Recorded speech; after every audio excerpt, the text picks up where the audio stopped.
Buddha পাচ্ছেকা Buddha সাবাকা সাপি সাব্বাসু এতেনা আজ্ঞাদানেনা পাত্থতে আমাতাং Padang. Buddha এই গাথায় বলছেন, বুদ্ধ হতে হলে, পাচ্ছেকা বুদ্ধ হতে হলে, অরহত হতে হলে তাকে অবশ্যই অগ্রে এই কঠিন চিবর দানকর্ম সম্পাদন করতে হবে। কি বিষয়ে? সেটি হচ্ছে তিনটি বিষয় আমরা জানি শুনি। সেটা হচ্ছে অলোভ, অদেশ, অমোহ। বৌদ্ধ ধর্ম দর্শনে আমরা ত্রিরত্ন বন্দনায় এবং ধ্বজাজ্ঞ সূত্রে বুদ্ধ যে বলেছেন, ইতিপিস ভাগাবা আরাহাং সাম্মা সাম্বুদ্ধ, ইনি সে ভগবান। ইনি সে ভগবান বলতে এখানে কোনত্বে ভগবান বোঝানো হয়।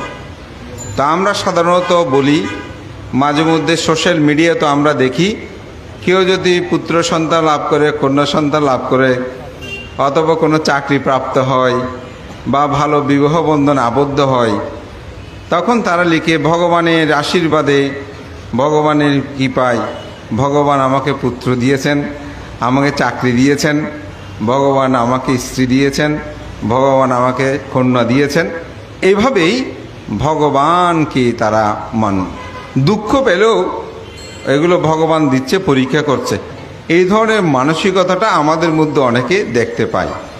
কিন্তু বুদ্ধ ধর্ম দর্শনে যে ভগবান বলছে সেটা হচ্ছে ভাগ্যা রাগ, ভাগ্যা দোষ, ভাগ্যা মোহ।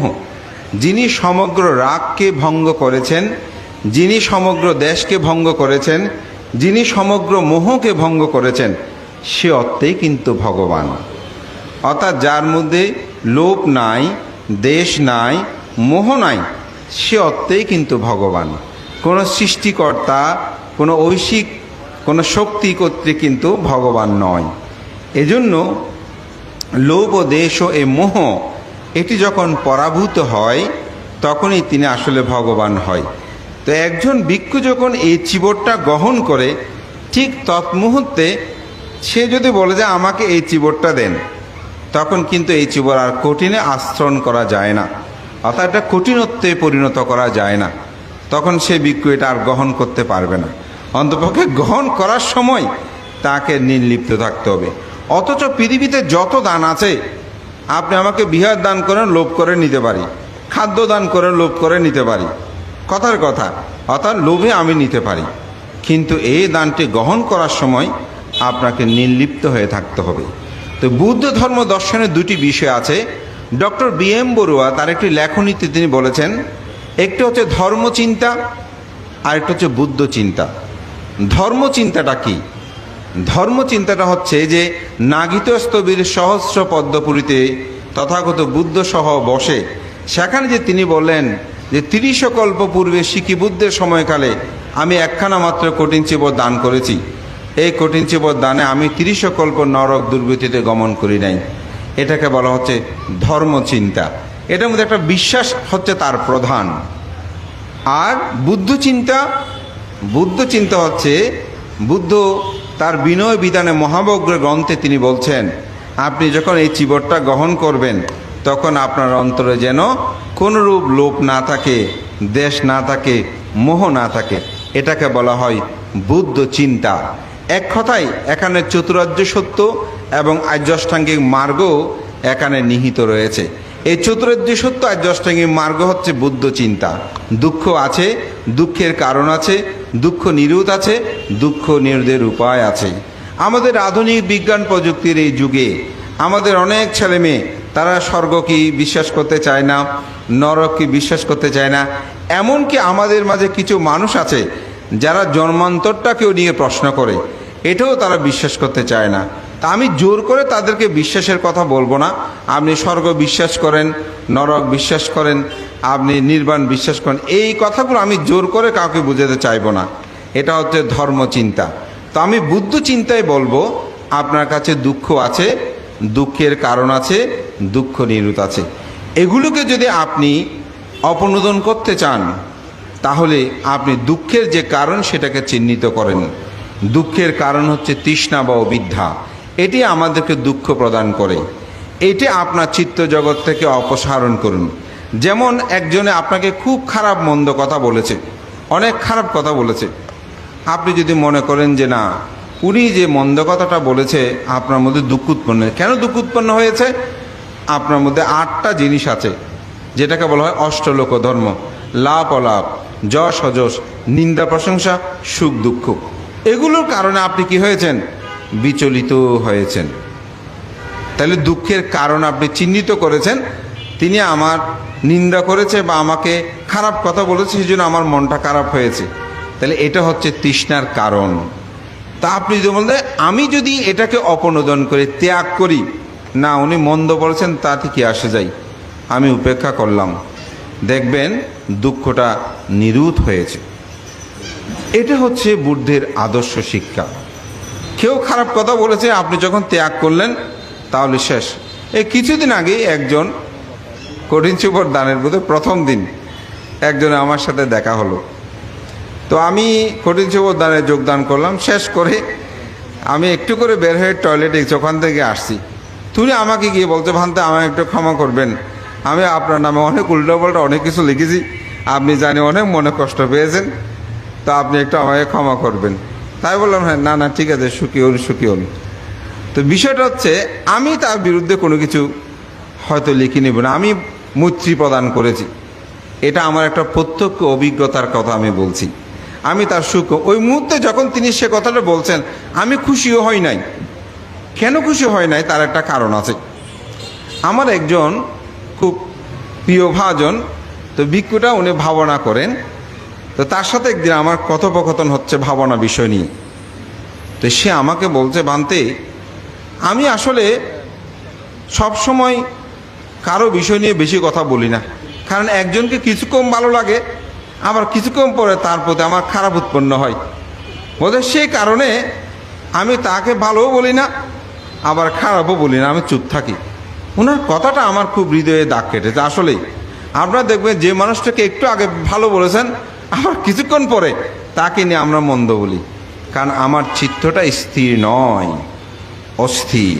তা আপনি যখন সেটাকে অপনোদন করবেন, অর্থাৎ সেটাকে যখন আপনি নিরোধ করবেন, না তিনি আমি আঘাত করেছেন, আমি এটা প্রতিঘাত করবো না, এটা আমি একটু মৈত্রী পোষণ করি, অর্থাৎ তৃষ্ণাটাকে যখন, চঞ্চলতাতে যখন আপনি সেটাকে অপনোদন করলেন, সেটাকে নিরোধ করলেন, ধ্বংস করলেন, তখন আপনার কাছে দুঃখটা চলে গেছে। এটা হচ্ছে চতুরার্য সত্য। আমি বলবো বুদ্ধের ধর্ম দর্শন এখানে অষ্টাঙ্গিক মার্গ নিহিত রয়েছে। সেজন্য আপনাকে কায় বাক্য মন এই ত্রিধারটাকেই সংযত করতে হবে। এই জন্য বুদ্ধের একটি খুব সুন্দর গল্প উপমা আছে, সম্ভবত এটা অঙ্গুত্তর নিকায়ে, যে একটি কচ্ছপ সে একটি পুকুর থেকে বনের মধ্যে 8টা পুকুরে গমন করছে। তো দূর থেকে একটা সিগাল দেখছে যে একটা প্রাণী মাটির সাথে লেগে একেবারে হেঁটে যাচ্ছে। তখন সিগালটা খুব দূর থেকে ওই কচ্ছপটাকে ধরার জন্য দূরে আসতেছে। তো কচ্ছপটা কি করবে, এমন জায়গায় কচ্ছপ এসে দাঁড়িয়েছে, পিছনের যে পুকুর আছে সেটাতেও পৌঁছতে পারবে না ততক্ষণ সিগালটা চলে আসবে, আবার সামনে যেই পুকুরে সে চলে যাচ্ছিল সেখানেও পৌঁছতে পারবে না। তখন কচ্ছপটা একেবারে মাটির সাথে লেগে তার 4টা পা মাথা ঢুকিয়ে একদম মাটির সাথে লেগেই থাকলো।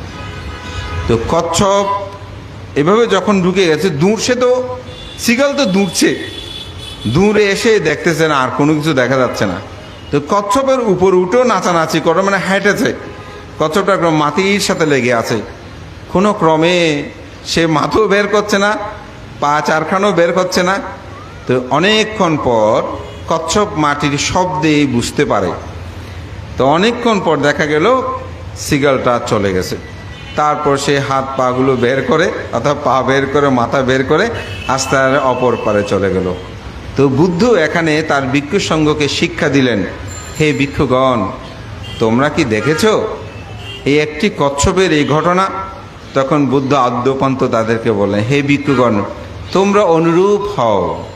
তোমাদের মধ্যে যে পঞ্চকামগুণ আছে, সেই পঞ্চকামগুণকে দেখলে তোমরা কচ্ছপের মতন সে পা মাথাখানিকে তোমরা সংযত করো, তাহলে তোমরা দুঃখ থেকে মুক্তি লাভ করতে পারবে। আর যদি সেগুলোকে তুমি সংযত না করো তাহলে তোমাকে দুঃখের আকরে নিমজ্জিত হতে হবে। তো একটা মাথার কথা বলি, যেমন চক্ষু ইন্দ্রিয়, চোখ দ্বারা কিন্তু আমরা দেখি না যদি চোখের সাথে মন ইন্দ্রিয়ের সংযোগ না হয়। চোখের এই জন্য অনেক সময় পথে হেঁটে গেলে কেউ যদি জিজ্ঞাসা করো অমুককে দেখেছো, বলতো আমি তো লক্ষ্য করি নাই। চোখ কি তার বন্ধ ছিল? না, চোখ খোলা ছিল, কিন্তু চক্ষু বিজ্ঞান ও ইন্দ্রিয়, চিত্ত জগৎ অর্থাৎ বিজ্ঞান মানে মন, অন্তঃকরণ, হৃদয়, হাট, এগুলো সব একাত্মবোধক শব্দ। এটার সাথে চোখের সংযোগ হয়নি। যখনই সংযোগ হয়েছে বলেছে হ্যাঁ দেখেছি। এটা দেখে কি অনুভূত হয়েছে? বেদনা। বেদনা কিন্তু ব্যথা নয়, বেদনা হচ্ছে অনুভূতি। বৌদ্ধ ধর্ম দর্শনে 3 প্রকারের বেদনার কথা বলছে: সুখ বেদনা, দুঃখ বেদনা, না দুঃখ না সুখ বেদনা বা উপেক্ষা বেদনা, অর্থাৎ সুখ নয় দুঃখ নয়। তো আপনার মধ্যে একটা অনুভূতি জাগ্রত হয়েছে। কি অনুভূতি? হ্যাঁ, এরকম একটা সুন্দর বাড়ি। সুখ যখন উৎপন্ন হয়েছে, সুখের মাঝে একটা তৃষ্ণা উৎপন্ন হয়েছে, এরকম একটা আমি বাড়ি চাই। এই বাড়ি চাই যখন উৎপন্ন হয়েছে তৃষ্ণা, তখনই দুঃখ উৎপন্ন হয়েছে। আমার কাছে তো এই বাড়ি নাই, এ বাড়ি নাই, এটা নিয়ে দুঃখে জীবন। আমার এক পরিচিত উপাসিকা, ওনার শহরে অনেক বাড়িঘর আছে, বয়োবৃদ্ধ, উনি শিক্ষক ছিলেন। তো ওনার হাজব্যান্ড মারা গেছেন, তা আমাদেরকে প্রতি মাসে মাসে সোয়াইং দিত। তা আমি এভাবে যেতাম। ওনার ছেলে মেয়ে সবাই প্রতিষ্ঠিত, উপাসিকও মোটামুটি শিক্ষা দিকে খুব উন্নত শিক্ষক ছিলেন। তো আমাকে একদিন দুঃখ করে বলতে, বানতে আমি যদি মরে যাই, আমার খুলজাটা চিটাঙের বাসায় বলতো খুলজা ফুইত নয়। তা বললাম কেন? বলে যে ভান্তে আমার গ্রামের বাড়িতে একটা বাড়ি করতে পারলাম না। তাই বললাম আপনার শহরে তো ফ্ল্যাট বাড়ি আছে জানি, অনেক জায়গাও আছে, কিন্তু আপনার গ্রামের বাড়ি। তো বলে যে ভান্তে গ্রামের বাড়ি আমি দিয়ে আপনার কী হবে? এটা না থাকলে কি আপনি তো কোনো কিছু নিয়ে যাবেন না। তা আমাকে বলতে পারতে আপনি সংসার করেন নাই, তো আপনি এগুলো বুঝবেন না। তা আমাকে এই কথা যখন বলল, আসলে পাল্টা কোনো কিছু বলার সুযোগ আমার সেখানে ছিল না। মূল জায়গায় যেন আমাকে তিনি বলে দিলেন আপনি সংসার করেন বুঝবেন না। তো আমি অনেক যুক্তি দিলাম, বুঝেছে না বুঝে যায় না, উনি শিক্ষক মানুষ, শিক্ষকদের তো স্বাভাবিক একটু মানে বুঝিয়ে নেওয়াটা হচ্ছে, তারা বুঝাতে বেশি পছন্দ করে, সোজা কথা যেটা, যার যার স্বভাবগত একটা বিষয় থাকে। তা আমি এই কথাটা বলছি, দেখেন ওনার এত কিছু সম্পদ আছে, ওনার অর্থবিত্তে পরিপূর্ণ, কিন্তু ওই গ্রামের বাড়িতে একটা বাড়ি করতে পারে, টাকার কারণে ভাগ ভাটোয়ারা এই ধরনের কিছু সমস্যার কারণে পারে নাই। কিন্তু এই তৃষ্ণাই উনি বলছে আমার মানে হাট বা আমার মানে কলজা পরা যাবে না। তাহলে এই যে দুঃখের কাতরে নিমজ্জিত, তাহলে কিসের জন্য?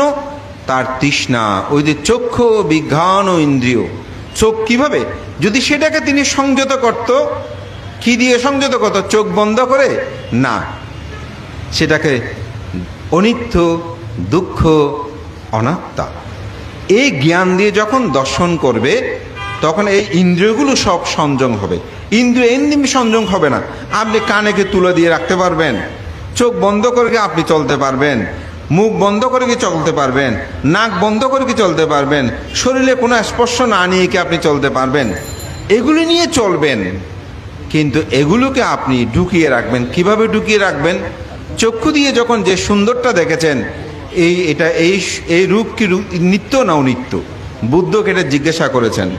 বুদ্ধ এটি এক জায়গায় বলছেন আনন্দ, রূপ নিত্য না অনিত্য? আনন্দ নিচ্ছ।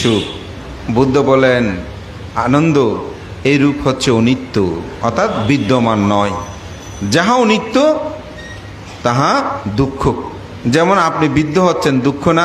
চুল পড়ে যাচ্ছে, দুঃখ না? বুড়ো হয়ে যাচ্ছে, দুঃখ না? উঠলে উঠতে পারি না, বসলে বসতে পারি না, এটা দুঃখ না? এটা হচ্ছে অনিত্য। শুধু মৃত্যু অনিত্য নয়, আমরা প্রতি ক্ষণে ক্ষণে যে আমাদের পরিবর্তন, এটা অনিত্য। এটা নিয়ে আমরা চিন্তা করি, তো ভাবি ও বৃদ্ধ হয়ে গেলাম, অনেকে বলে বানতে আপনার তখন বয়সের ছাপ পড়েছে, এরকম বলছে না? তাইলে আমাদের এটা হচ্ছে অনিত্য, এটি ক্ষণে ক্ষণেই এটা আমাদের পরিবর্তন হয়। সেই জন্য বুদ্ধ বলছেন রূপ কি অনিত্য নাকি নিত্য? আনন্দ নুচ্ছু বুদ্ধ বললেন, আনন্দ রূপ অনিত্য। যাহা অনিত্য তাহা কি সুখ নাকি দুঃখ? তাহা দুঃখ। যাহা দুঃখ সেটা আমার নয়, অনাত্মা। এই জ্ঞানটা যখন মানুষের মধ্যে থাকবে, সে মানুষ কোনোদিন আত্মহত্যা করবে? আমাদের সমাজে একটু তরুণদেরকে আমি বলছি, ওরা অনেক সময় সুখ পেলে খুশি হয়, দুঃখ পেলে অনেকে সুইসাইডও করে। যদি আপনার জীবন দর্শনে দেখবেন, কোনো সুখ আপনার কাছে চিরদিন থাকে নাই, কোনো দুঃখ আপনার কাছে চিরদিন থাকে নাই। সুখও অনিত্য, দুঃখ অনিত্য, পুণ্য অনিত্য, পাপও অনিত্য। কিন্তু পাপ ফল এটা আপনাকে ভোগ করতে হবে, এটা দুঃখপ্রদ। সে কারণে এগুলো সবই অনিত্য। এই অনিত্য যেটা, সেটা হচ্ছে দুঃখ। দুঃখ যেটা, সেটা আমার নয়, অনাত্মা।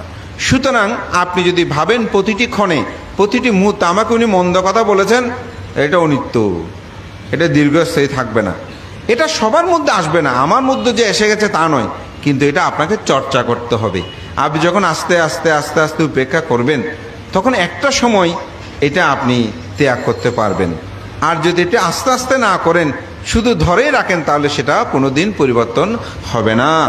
এই জন্য আপনার চোখকে যা দেখবেন, এটাকে যখন অনিত্য বলবেন, তখন আমাদের পরম শ্রদ্ধেয় সে সত্য দর্শন গ্রন্থের রচয়িতা শ্রদ্ধেয় বিশুদ্ধানন্দ মহোৎসবের মহোদয়, যিনি একটা বই লিখে খ্যাতির সর্বোচ্চরে গিয়েছেন, আমাদের পণ্ডিত ধর্মদার মহোৎসবের তিনি গুরু ছিলেন।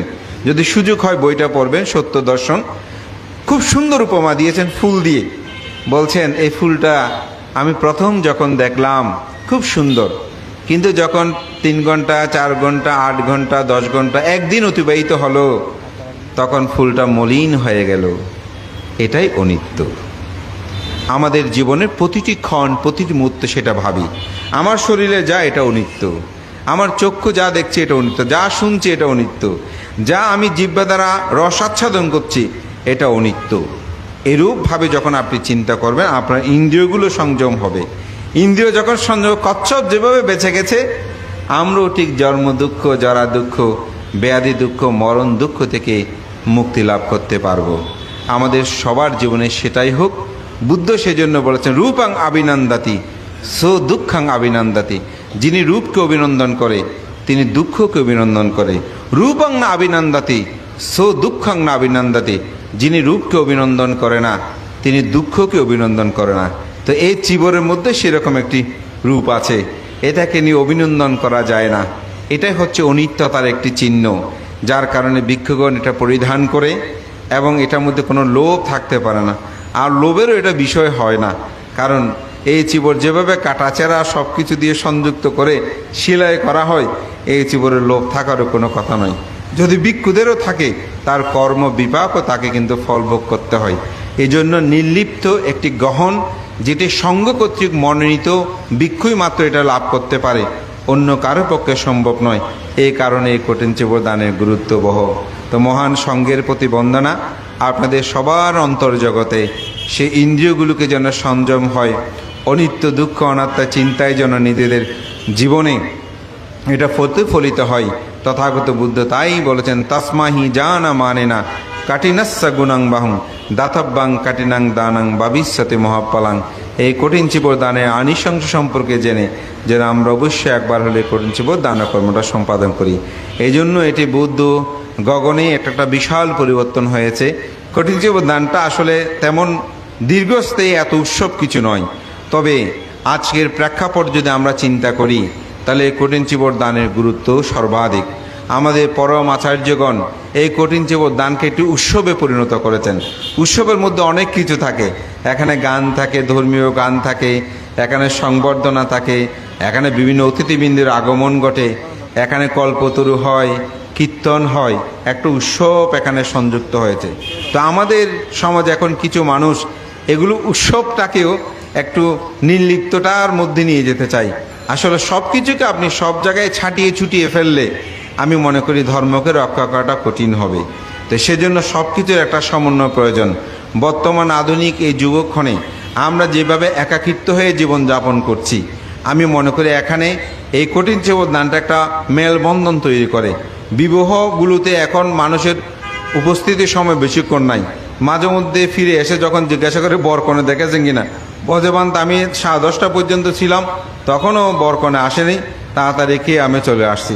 অর্থাৎ যে বিবাহগুলোতে 1 সপ্তাহ উৎসব থাকতো, 2 দিন 3 দিন থাকতো, এখন এগুলো 4-5 ঘন্টাও নাই। অর্থাৎ আপনাদের মধ্যে মেলবন্ধন নাই।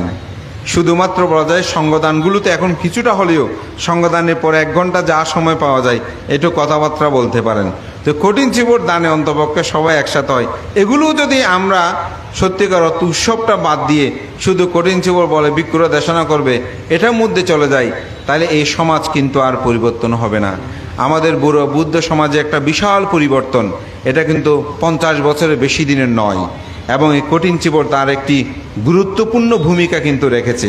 কেউ যেমন আজকে পতেঙ্গাতে আমাদের যে ধর্ম শিক্ষা হয় সেখানে 2 জন শ্রেষ্ঠ শিক্ষার্থীকে পুরস্কার দেওয়া হয়েছে। অর্থাৎ তারা নিয়মিতভাবে শুক্রবার যে ধর্মীয় ক্লাস হয় সেখানে আসেন।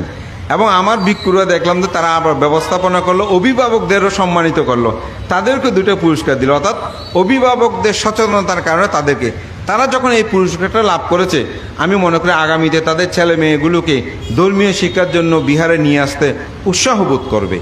এইগুলো আমাদের প্রয়োজন।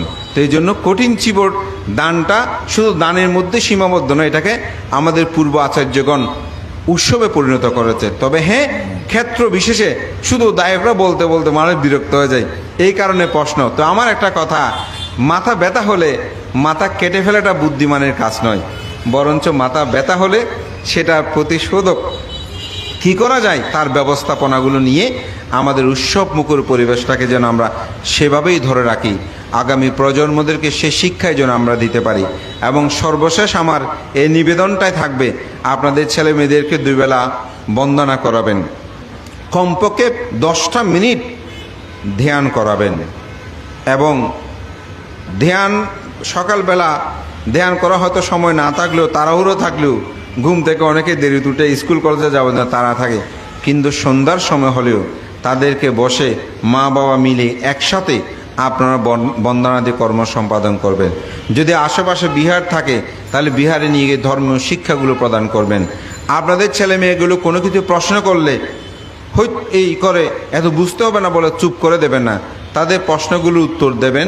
আপনি দিতে না পারলে যারা ধীমান পণ্ডিত জ্ঞানে ভিক্ষু সংঘ আছেন তাদের কাছে তাদেরকে নিয়ে যাবেন।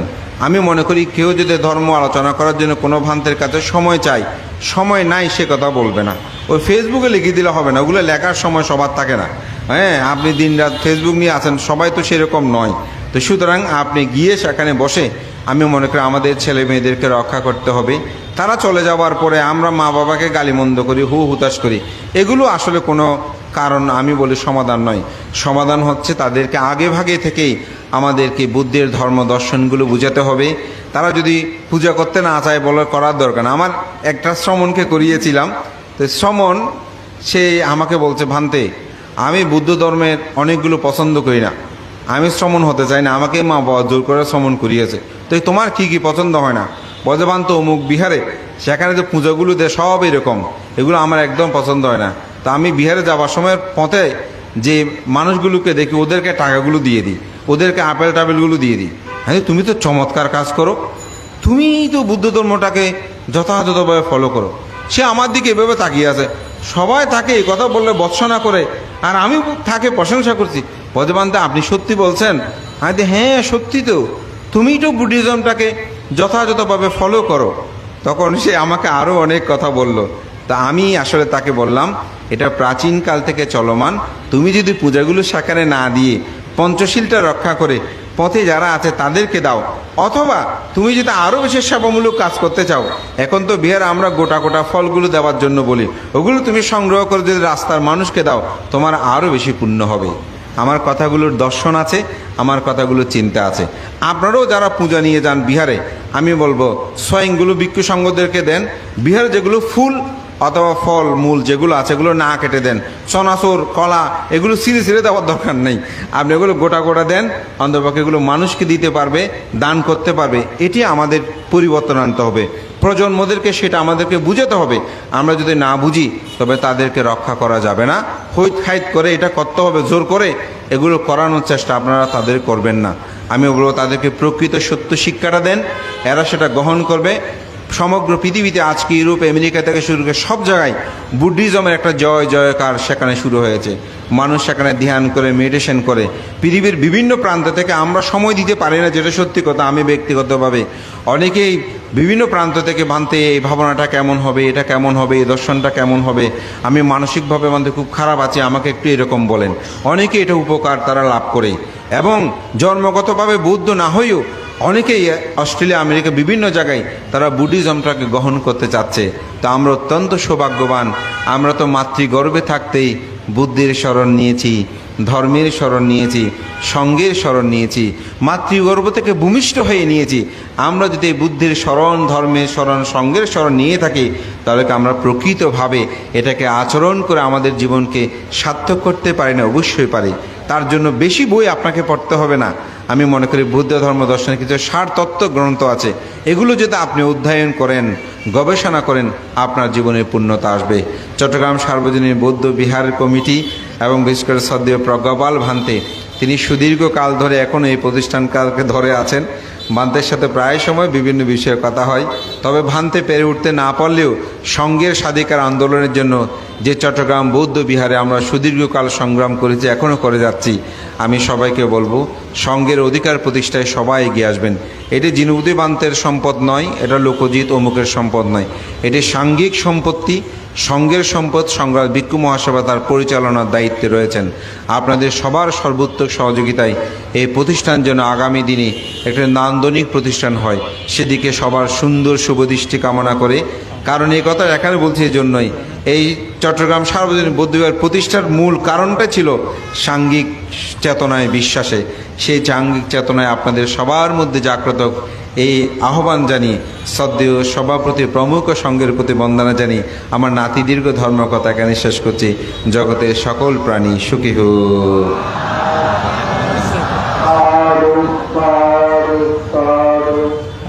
সকলে শিবরগুলো হাতে নেন।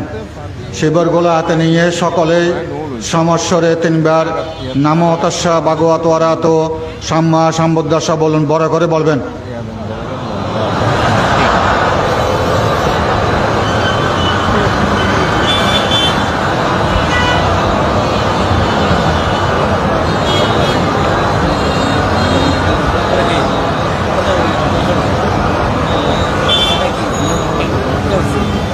বান্তে আম্মাংসা আম্মা ফলাংসা সদ্দায়িত্বা ইমাং কাঠিন্যাসি বরাং ভিক্ষু সংঘাসা দানাং দেমা উজেমা কাঠিন্যাং আত্তারিতং দ্বিতীয়াম্বে বান্তে কাম্মাংসা কাম্মা ফলাংসা সদ্দায়িত্বা ইমাং কাঠিন্যাসি বরাং ভিক্ষু সংঘাসা দানাং দেমা উজেমা কাঠিন্যাং আত্তারিতং তৃতীয়াম্বে বান্তে কাম্মাংসা কাম্মা ফলাংসা সদ্দায়িত্বা ইমাং কাঠিন্যাসি বরাং ভিক্ষু সংঘাসা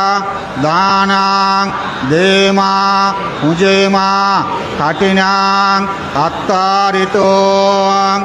ফলপত্র উৎসর্গ। ইমাং কাপ্পারুক্কাং ভিক্ষু সংঘাসা দানাং দেমা উজেমা দ্বিতীয়াম্বে কাপ্পারুক্কাং ভিক্ষু সংঘাসা দানাং দেমা উজেমা তৃতীয়াম্বে ইমাং কাপ্পারুক্কাং ভিক্ষু সংঘাসা দানাং দেমা উজেমা উজেমা উজেমা।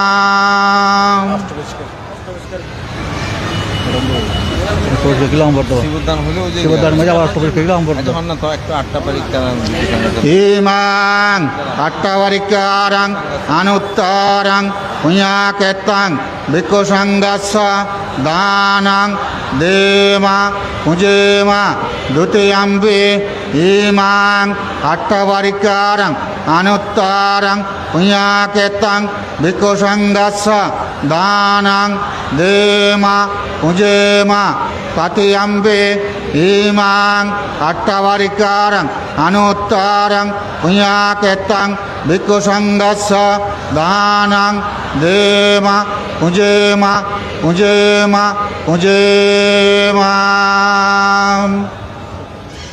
জল ঢেলে পুণ্য অনুমোদন করুন এ দাংমে জ্ঞাতিন্যাঙত সুগীতা হন্ত জ্ঞাতায় এ দাংমে জ্ঞাতিন্যাঙত সুগীতা হন্ত জ্ঞাতায় এ দাংমে জ্ঞাতিন্যাঙত সুগীতা হন্ত জ্ঞাতায় উন্নামে উদাকাং বাট্টাং এতাদিন্যাং পাবাত্ততে एवमेव एतदिन्यां ज्ञातीनां उपकाप्यते जताबारि बहापुर परिपुरन्ते सागरं एवमेव एतदिन्यां ज्ञातीनां उपकाप्यते यतावतस्स अन्नहि संवातं पुण्यसंवदं सभ्य देव सभ्य सत्ता सभ्य भूत अनुमोदन्तो सब्बा सम्पत्ति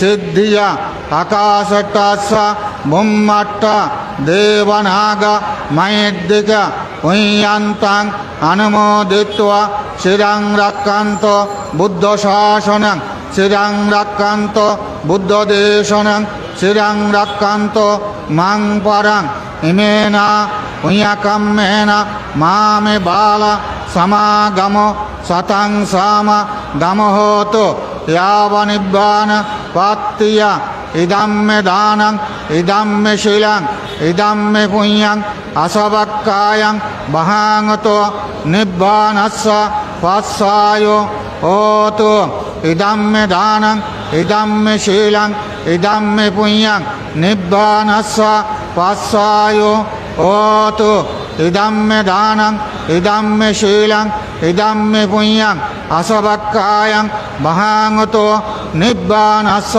पस्सायो होतु सब्बे सत्ता सुखिता हन्तो सब्बा दुःख पमुत्सन्तो बाबातो तिट्टातो